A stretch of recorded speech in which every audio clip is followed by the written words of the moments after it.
Bonjour. Alors, dans la dernière vidéo, nous avons vu comment nommer, comment trouver des formules pour les composés ioniques. Maintenant, nous allons essayer de le faire pour les composés moléculaires, qui sont un peu plus faciles, honnêtement, que les composés ioniques. Ça devrait aller un peu plus vite. L'objectif de cette vidéo, c'est de pouvoir nommer et indiquer les formules chimiques pour les composés moléculaires. Alors, petit rappel, c'est quoi un composé moléculaire? Encore une fois, c'est un composé qui est formé par le partage d'électrons. Ionique, c'est le don d'électrons. Moléculaire, ou les molécules, tout simplement, c'est les partages d'électrons. Et c'est généralement deux ou plusieurs non-métals. Donc, par exemple, l'eau, H2O, c'est un composé moléculaire. Le dioxyde de carbone, c'est un composé moléculaire. Le monoxyde de carbone, c'est un composé moléculaire. On va en avoir plusieurs qu'on va apprendre dans les prochains diapositifs.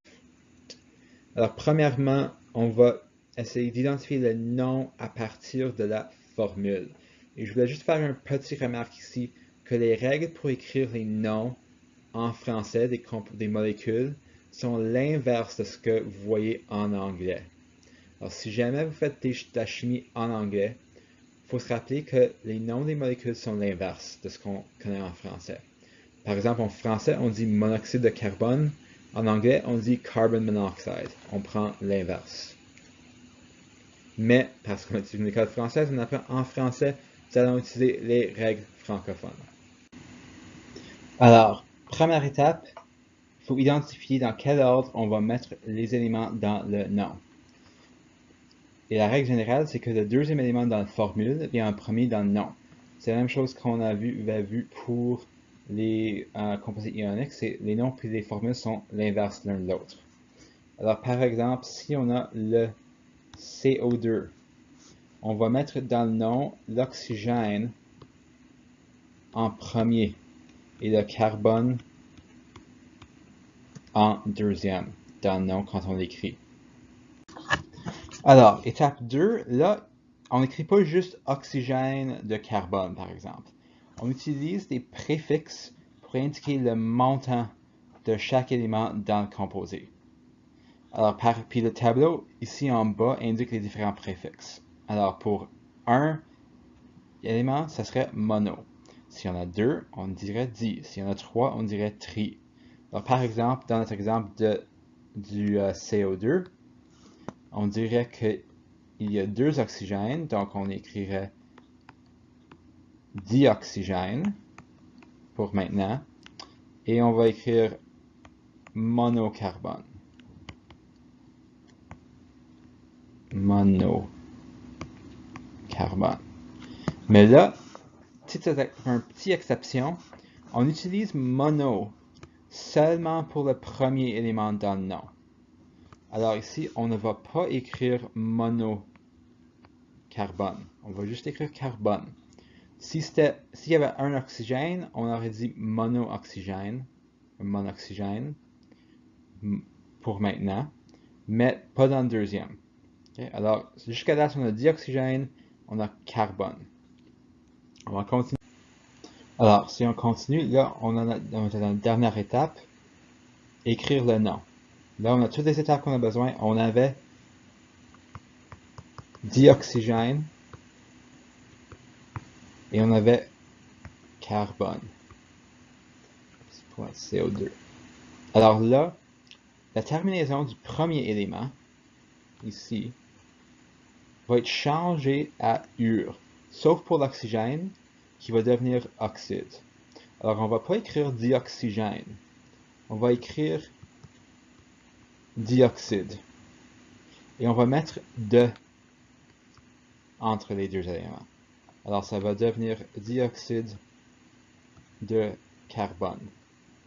Si on fait un autre exemple, disons qu'on a le PCl3. Ça serait pas trichlore, mais trichlorure, parce qu'on change la terminaison à ure. C'est trichlorure de phosphore. Il fallait juste que je pense une seconde. On n'écrit pas monophosphore parce qu'on utilise mono seulement pour le premier élément dans le nom. S'il y a juste un dans le deuxième, c'est juste le nom. Trichlorure de phosphore. Alors là, on a vu comment identifier le nom à partir d'une formule. Maintenant, on va faire l'inverse. Je vais vous donner des noms. Vous allez identifier les formules à partir des noms. Puis vraiment, c'est assez facile parce que les noms t'indiquent le montant de chaque élément. Les préfixes qui sont là te disent exactement combien mettre dans la formule. Et il faut juste se rappeler que les formules et les noms sont dans l'ordre inverse. Alors si on a le dioxyde de carbone, on sait qu'il doit y avoir 2 oxygènes, et parce qu'il n'y a pas de mono ici, il n'y a pas de préfixe ici, un carbone.